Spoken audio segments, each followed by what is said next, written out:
It's your opinion that it's broken up, but I think you know there are regulations, there are laws.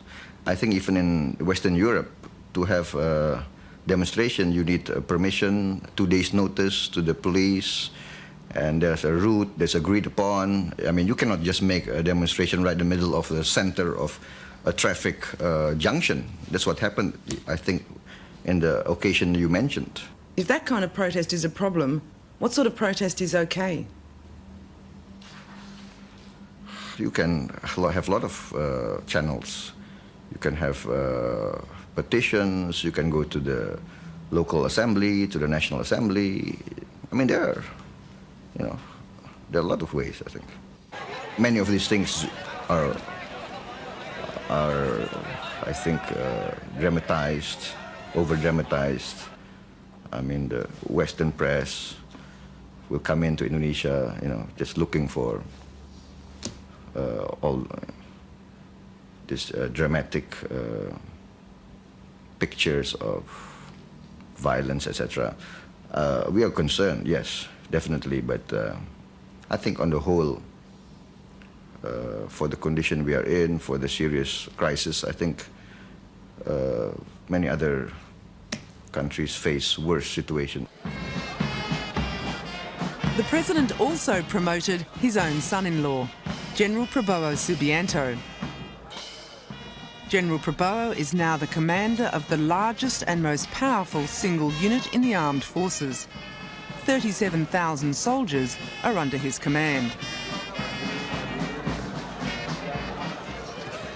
Dengan pangkat baru Pak, ya, harus menggambarkan. Everyone is keen to shake the General's hand and pass on their congratulations. But he's not without his enemies. Jenderal Prabowo's fast track up through the army ranks is widely resented.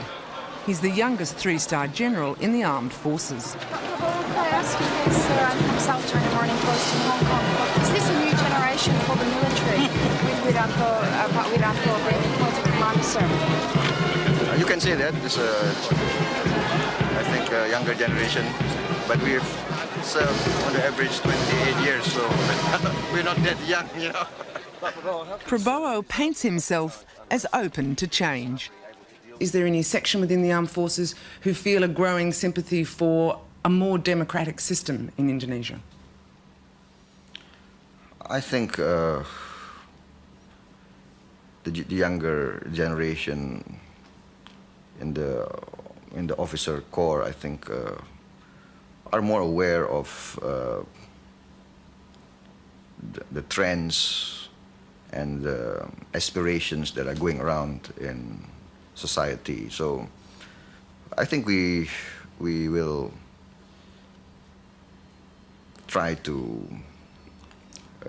accommodate and try to be loyal to the aspirations of our people.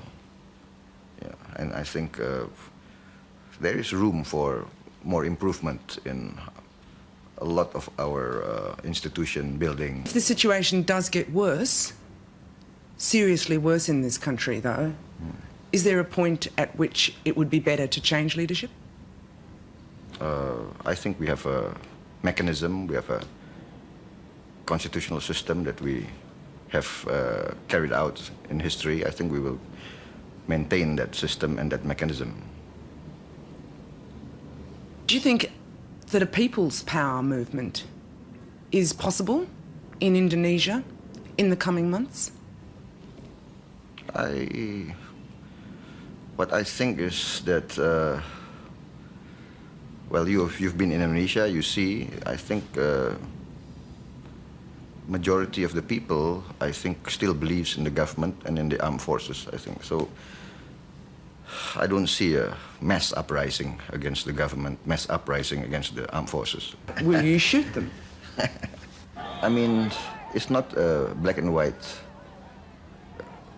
situation that you paint. We carry out dialogue. We meet them face to face. We discuss with them. We try to talk things out.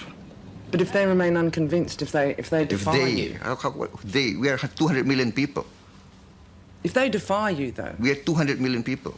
Who are they? We are a people's army. We will never go against our people. But if 1 million people turn out into the streets? If 1 million people turn out to the street, let us see. You've not... You see? You understand?